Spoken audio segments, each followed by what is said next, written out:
মানব কল্যাণ সংগঠন 2013 সালে প্রতিষ্ঠা হয়েছে।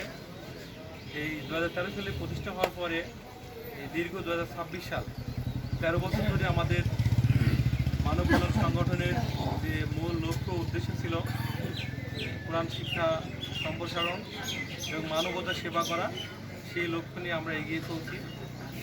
আল্লাহর রহমতে অনেক বাধা বিপত্তির মধ্য দিয়েও আমাদের সংগঠন আল্লাহর রহমতে চলমান রয়েছে। এবং আমাদের সংগঠনের যে দুইটা অংশ ছিল, প্রথম অংশ ছিল আমাদের মানবতার সেবা। আমাদের লক্ষ্য এটা ছিল মানুষের সেবা করা, গরিব অসহায়দের সেবা করা। সেই কার্যক্রমের পাশাপাশি আমাদের দ্বিতীয় লক্ষ্য যেটা ছিল, আমাদের দ্বিতীয় অংশ পাঠ ছিল যে আমাদের কোরআন শিক্ষা ফাউন্ডেশন। এই আমাদের অনব্যয় কোরআন শিক্ষা ফাউন্ডেশনের পক্ষ থেকে ইতিমধ্যে 42 জন কোরআন শরীফ ধরছে এবং তাদের আমরা 42 জনকে কোরআন শরীফ উপহার দিয়েছি আমরা। আর আমাদের কোরআন শরীফের কার্যক্রম চলমান রয়েছে। আপনারা এখানে যুবক, বয়স্ক এবং বাচ্চাদের কোরআন শিক্ষা শেখানো হয়। মাগরিবের পর আমাদের মসজিদের ইমাম সাহেবই তাদের কোরআন শরীফ শেখায়। আপনাদের কাছে অনুরোধ থাকবে, আপনারা যারা কোরআন শরীফ পড়তে চান এবং আমাদের সংগঠনের সদস্যরা যারা এখনো কোরআন শরীফ শিখেনি বা কোরআন শরীফ শিখতে আগ্রহী, তারা অবশ্যই যেন কোরআন শরীফ শিখে নেয়।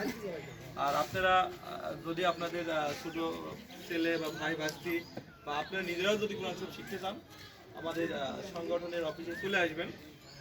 আর আমাদের যে মানুষের যে সেবা করে আসছে, মানব সেবা, এই সেবাটা চলমান রয়েছে আপনাদের দোয়াতে। আপনারা গ্রামবাসী বা আরও মানুষ যদি দোয়া না করতো তাহলে আমাদের সংগঠনটা চালানো সম্ভব হতো না। এবং এই সংগঠন চালানোর একটা বিশেষ অনেক প্রক্রিয়ার মাধ্যমে সংগঠনটা চালাই আমরা। এখানে আমাদের টোটাল 40 জন সদস্য আছে, সহযোগী সদস্য সহ। এর মধ্যে অনেকে বিদেশে থাকে। মূলত আমাদের বিদেশ থেকে যে আর্থিক অনুদান আসে, সহায়তা আসে সংগঠনের জন্য, এটা মূলত আমাদের ফাউন্ডেশন সংগঠন চালানোর মূল লক্ষ্য, মূল ভাবে চালা এটা আমরা। এখন আমাদের সংগঠনের যারা সদস্য আছে দেশে এবং বিদেশে, বিদেশে যে অবস্থা এখন ভালো না, বিভিন্ন দেশে এখন যে যুদ্ধ বেঁধে আছে, যুদ্ধ চলছে, তাই অনেকেই অবস্থা ছিল ভালো নেই। তারপরেও যতটুকু পারে তারা সবাই সহায়তা করছে সংগঠনের এই ভালো কাজের উদ্দেশ্যে। তাই আপনাদের কাছে আমার একটা অনুরোধ থাকবে, আপনারা মানব কল্যাণ সংগঠনের সদস্য সহ যারা সহযোগী সদস্য দেশে ও বিদেশে আছে, তাদের জন্য দোয়া করবেন। তারা যেন ভালোভাবে থাকতে পারে। তারা ভালোভাবে থাকলে আপনাদের জন্য আমরা অনেক বেশি সহায়তা করতাম।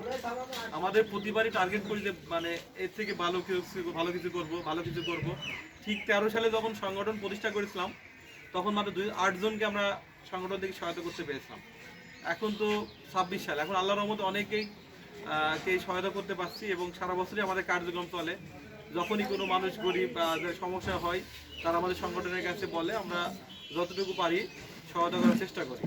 তাই আপনাদের কাছে অনুরোধ থাকবে যে আমাদের সংগঠনের যে সদস্য সবার জন্য ভালো দোয়া করবেন এবং তারা যেন ভালোভাবে টাকা পয়সা ইনকাম করতে পারে, যেন আপনাদের ভালোভাবে সহায়তা করতে পারে এবং সবার মন মানুষের জন্য ভালো থাকে, যেন তারা সংগঠনের কাজে সবসময় এগিয়ে আসতে পারে।